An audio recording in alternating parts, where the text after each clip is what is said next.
Okay, settle in, get comfortable, because we are about to deep dive into something that's got the basketball world absolutely buzzing. Yeah, it does. The 2025 NBA Finals are finally set. And it's a matchup, I think it's fair to say, well, it caught a lot of people off guard, right? Coming into the season, maybe even halfway through. Oh, definitely. We're talking about the Oklahoma City Thunder taking on the Indiana Pacers. That's right. And get this, it's the first time these two franchises have ever met in the playoffs. Yeah. Ever. Wow.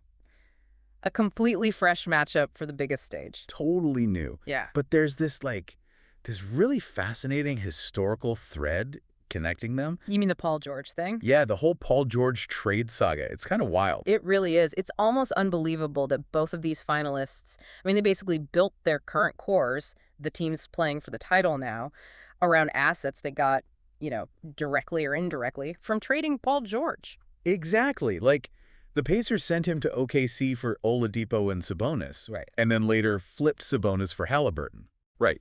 And the Thunder, after PG was there for a couple of years, an all-star, they sent him to the Clippers. And that return was massive. Shai Gilgeous-Alexander, a ton of picks. 5 first-rounders and swaps, yeah. And one of those picks eventually turned into Jalen Williams. It's just, it's genuinely remarkable how one superstar's movement years ago shaped 2 championship contenders today. It really shows you those cascading effects of big trades and how important, foresight and player development really are. 2 very different paths, for sure, Yeah. but both clearly successful, forged from that same starting point. Mm-hmm. So our mission today is to really unpack what we've learned about these 2 unique teams from all the info we've looked at. Yeah, sift through the numbers, the analysis. Then pull out the key nuggets, right, to understand why they're here. We'll break down the strengths, the weaknesses for each team. Look at the matchups that could decide it all. Factor in those other things, the intangibles, Yeah. and just see what the information suggests about who might, lift that trophy. Sounds good. Let's start with a team that, well, had the league's best record, the Oklahoma City Thunder. Dominant is the word, 68-14, the #1 seed in the West. 68 wins. And they did it being the youngest team to reach the finals since, 1977? Yeah, the Blazers back then. That mix of extreme youth and just overwhelming success it's almost unheard of. Their talent is just undeniable. You start with Shai Gilgeous-Alexander, the league MVP this season. SGA.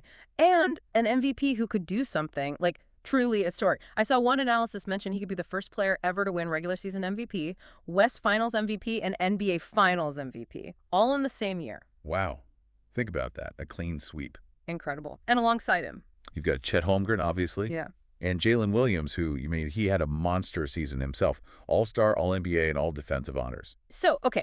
2 young all-stars, basically, and the MVP. That's the core of a 68-win team. What makes them so tough beyond just the stars? Well, everything seems to point to their dynamic defense. That's their calling card. They're incredibly disruptive. They can switch assignments easily. Super athletic on that end. And offense. It's versatile. It's not just one thing. They can attack you in different ways. Shy in isolation, sure, but also off-ball stuff, transition. And depth seems huge for them, too, doesn't it? I saw one place say they might have the best 9-man rotation in the whole league. Yeah, that depth is a massive factor. What does that let them do? Well, it means they can just keep coming at you. High energy, high defensive intensity for the whole game. They don't just rely on the big 3. Guys like Isaiah Joe, Cason Wallace, Jalen Williams, they give real minutes, real contributions. It says a lot about how Sam Presti built this team, doesn't it? That whole Spurs 2.0 comparison you hear sometimes. Absolutely. Patient building, drafting well, developing guys internally. And they still have a boatload of future draft picks, too. Yeah. It's impressive roster construction. Their playoff path, well, at least the last couple of rounds, looked pretty smooth. Swept Denver, then beat Minnesota in 5. Which means they come in with more rest. Definitely an advantage. For sure. But are there concerns? What are the potential weaknesses? The big one, the one that keeps coming up, is just the sheer lack of NBA Finals experience. Pretty much across the board. Roster, coaching staff. So young. Alex Caruso is like one of the only guys with a ring, right? Exactly. So how does that youth handle the pressure? Yeah. The biggest stage, being the heavy favorite now, that's a different beast. Plus all the media, social media noise. Yeah, that veteran leadership, that experience in those moments, it's usually seen as pretty crucial for teams aiming for a title. They've been the hunters all year, exceeding expectations. Now suddenly everyone expects them to win. They're the hunted. It's a totally different mindset. And that lack of finals reps in those high-pressure spots, It's a definite question mark. For sure. Okay, let's switch gears. Let's pivot to the Indiana Pacers. Their road here feels, well, totally different. More of a roller coaster, especially early on. Oh, absolutely. Remember, they started the season really struggling. They were 10-15 back in early December. Yeah, not great. And Tyrese Halliburton even talked about going through some personal stuff during that time. It didn't look like a finals team then. Not at all. Definitely not, but man, did they turn it around. They really did. Starting around January, they just clicked. Went 10-2 that month, finished the season super strong, especially after the All-Star break. So from that rough 10-15 start. They went a combined 52-21. Regular season and playoffs combined since then.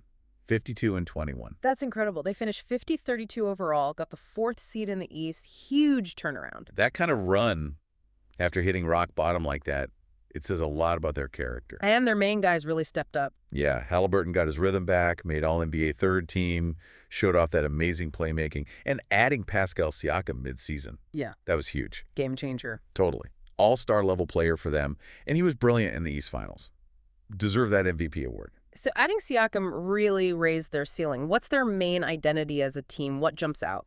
Based on everything, it's got to be that explosive offense.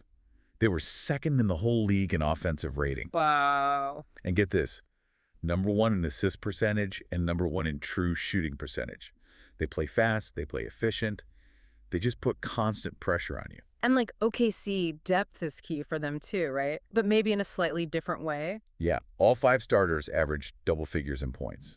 And their bench unit, 3rd highest scoring bench in the entire postseason. So what does that mean on the court? Means you can't just load up on 1 or 2 guys defensively. You have to guard everyone. It also fuels their pace, right? They have waves of guys who can push the ball and score. And another thing that stands out is just their resilience, their ability to come back from huge deficits. Oh man, their playoff run was full of those moments. I saw this crazy stat. They were the first team ever in the play-by-play tracking era to win a game when they were down by 14 or more with under 3 minutes left. 14 points, under 3 minutes. That's insane. What does that tell you about their mindset? It tells you they have historical levels of mental toughness. They just don't quit. Ever.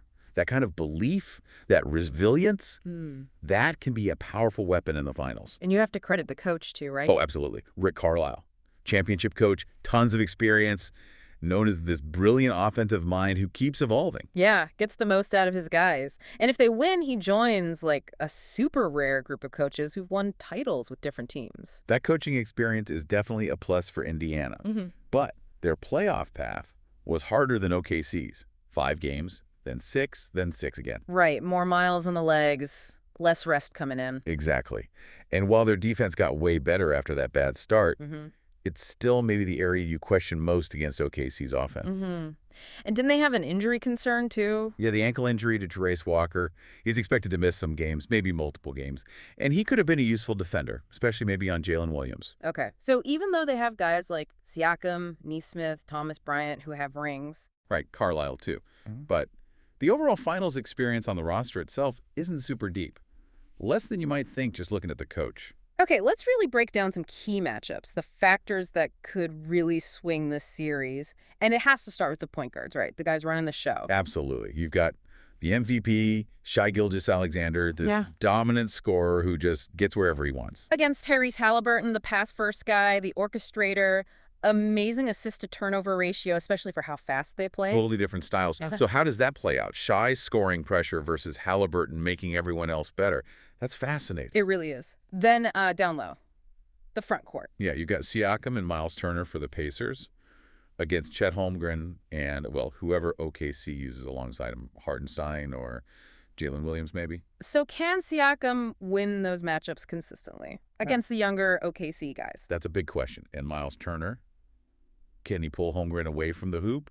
Or maybe punish Hartenstein or Williams inside if he gets those switches? That front court battle feels huge. For points, for rebounds, just setting the tone. For sure. And zooming out, it's that classic clash. OKC's dynamic, switchy defense, their calling card, against Indiana's super high-powered, efficient, deep offense. And then there's the coaching chess match layered on top. Exactly. Carlisle, the veteran champion, known for tweaking things series to series, game to game. Against Mark Daniel, the young coach who's done such a great job with this Thunder team. Those adjustments in a 7-game series, they're crucial at this level, aren't they? Absolutely paramount. How they adjust rotations, defensive schemes, offensive sets. They could swing a game, maybe the series. You also have that contrast we mentioned. OKC coming in rested versus Indiana riding this wave of momentum, feeling battle-tested from that tougher playoff run. Which factor matters more, rest or rhythm? Hard to say. And that brings us to the mental side. How does OKC, the big favorite, but pretty inexperienced on the stage, handle that pressure? Especially compared to the Pacers, who seem to love being the underdog. They've shown that incredible resilience. Can they use that mental edge? Make it count against OKC's, on-paper advantages. That veteran presence, managing distractions, Mhm. it's highlighted as being really key when you have championship expectations. All these different angles make it really compelling, even if, the odds look lopsided. Okay, prediction time. The moment everyone waits for. Based on everything we've dug into, how tough is this series to actually call? Well, it's presented as being pretty difficult, actually, despite, one team being a huge favorite. Huge is putting it mildly. The betting odds are just massively in OKC's favor. Like net is 750 in some spots. Yeah, it's steep. And one analysis we saw was pretty blunt, said the Thunder should win this handily, like 5 games or less. Why? What was the reasoning? Pointed straight to their elite defense and that offensive versatility we talked about. Yeah. Too much on both ends. Okay. But there is a counter argument, right? Based on what Indiana's shown us. Definitely. You look at the Pacers' offensive firepower, that depth, the momentum they have, Halliburton's clutch play, and just their track record this season of proving people wrong, you can absolutely see a path for an upset. I even saw one specific prediction, calling for the Pacers in 7. Exactly. So it's not seen as a complete slam dunk, despite the odds. So summing it up, on one side, you have OKC, dominated the regular season, 68 wins, the MVP, other All-NBA guys, rested, huge Vegas favorites. Mm-hmm. And on the other side, you have Indiana. Incredible turnaround story, historically good offense, championship coach, amazing depth, proven resilience that's almost off the charts. Yep, that refusal to lose is something else. So putting it all together, look, the Pacers' story, their offense, their fight, it's incredible. You can't dismiss it. Not at all.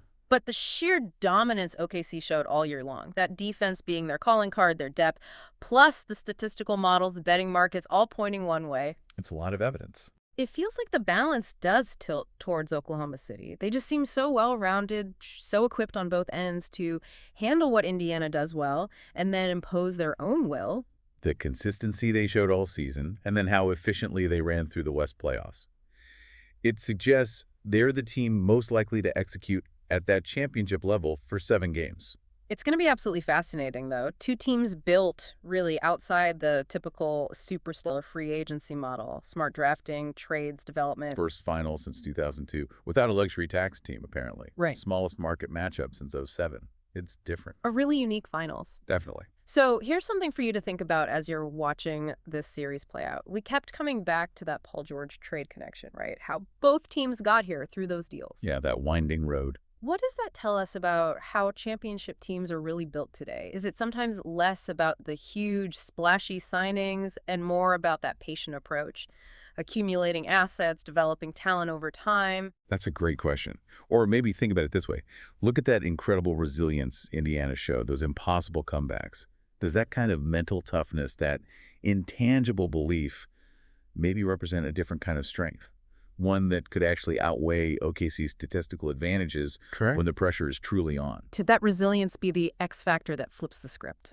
Something to keep an eye on.